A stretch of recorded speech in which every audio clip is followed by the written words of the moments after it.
Morning everyone, welcome back to another video. My name is Jan Kelstra and I'm a dairy farmer from Saskatchewan, Canada. First thing we're doing today is dealing with some plugged bins in the feed mill. Not the great way to start the day, but it's not too cold. Should be a good day.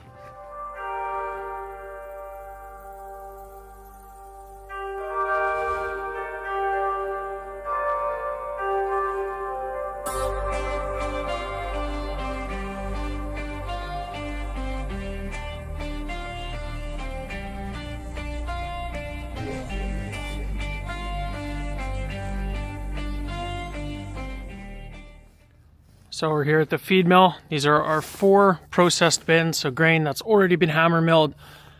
There's always a little bit of issues with them, grain leg bins, and that's just because all the grain is ground up so fine. But our problem this morning is this bin right here specifically is plugged, so it's not empty, and it's not flowing either. So probably just gonna open that door. But what happens is if these bins are not emptied all the way, there'll be a little bit of chaff, just how it flows into the bin after it's been hammer milled. Those hulls from the barley grain kind of stay on top, they pile up, and then as the bin empties, they kind of scrunch at the bottom of the cone there. If they don't flow out, and then you fill the bin again, so on and so forth, eventually you get a plugged bin. So that's unfortunate. This bin is supposedly empty, but it's not. So before we turn that one on, I want to show our guy, hey, make sure that's empty, hammer it out, get it empty, and then we'll fill it up so this doesn't happen again, hopefully. This is always so much fun, so dusty and fun. Yay.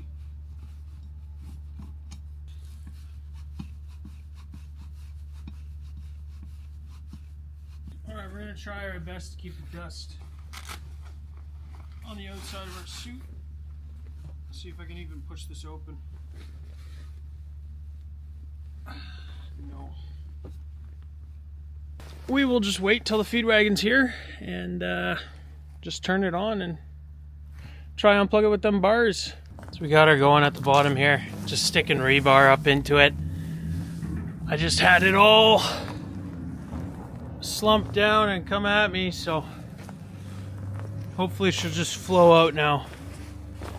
We'll see when the feed wagon gets here. We'll run that auger and make sure this bin gets empty. We got that feed mill sorted this morning. We just needled cows in the barn for our offsing program. I'm going to now go with Chris and we're going to do some welding. I've never welded before. It's just something I've never had to do here. There's always been someone else that did the welding, but Dad's gone and we have some pretty simple stuff that needs fixing in that old calf barn that we cleaned out yesterday. So Chris and I are going to go and try weld. Chris has welded before, so I'm gonna get him to lead the way on it and we'll see how it goes. Welding now, we're in that calf barn. We got our mobile welder set up here and it runs on a generator which goes to the welder. We got our lines on reels here and Chris is gonna be doing the welding. You're the professional welder, right? Kinda.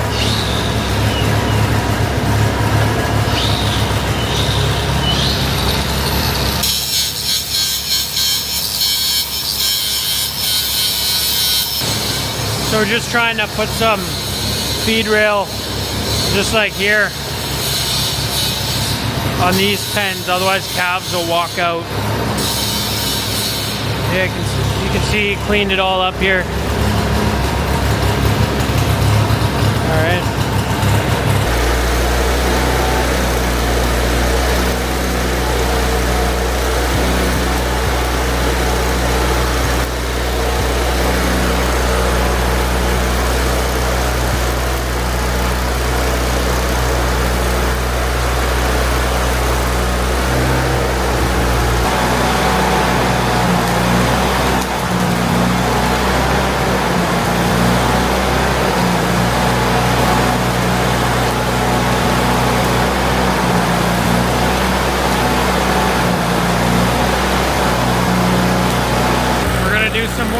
Here in the pack barn. I don't think these posts have been hit. I think they just expand and shrink as the barn heats up and cools down. And some of these bars have been falling out, so we're just gonna re-tack these. They are loose, and try and fix it up a little bit. We're both gonna do a little welding.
All right, we got a post put in there, 2 down there, so it's looking better now.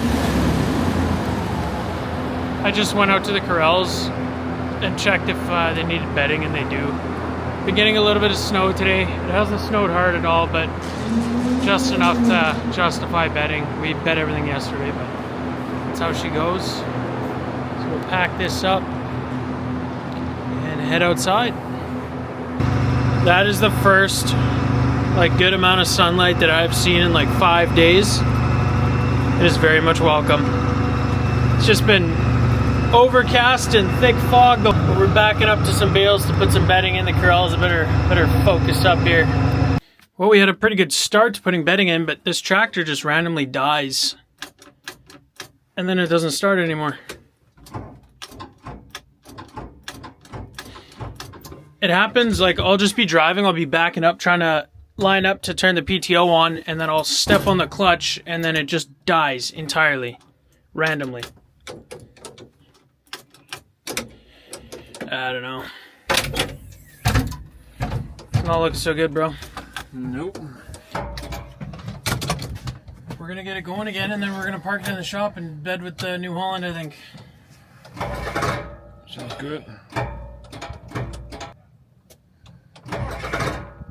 Mate.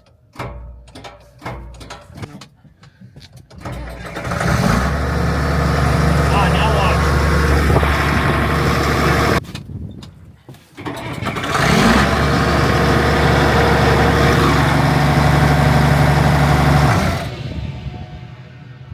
It just dies as soon as I put my foot on the clutch, which is kind of difficult to drive.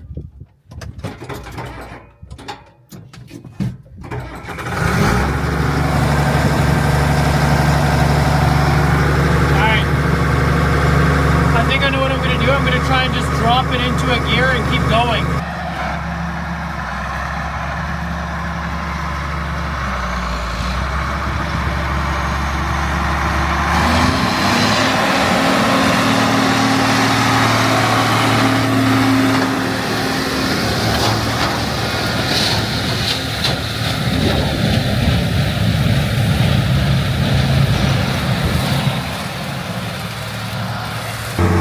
We're just driving this thing back to the shop to grab the loader. Another weird thing that's going on now, if I go into the third power shift, you can feel the tractor bog right down and it slows down. That just starts working. So I'm not an expert or a mechanic or anything, but I'd say that's not good. Definitely not. So we parked it in the lean-to where it belongs, and we'll see what we do. But for now, we'll grab the New Holland wheel loader.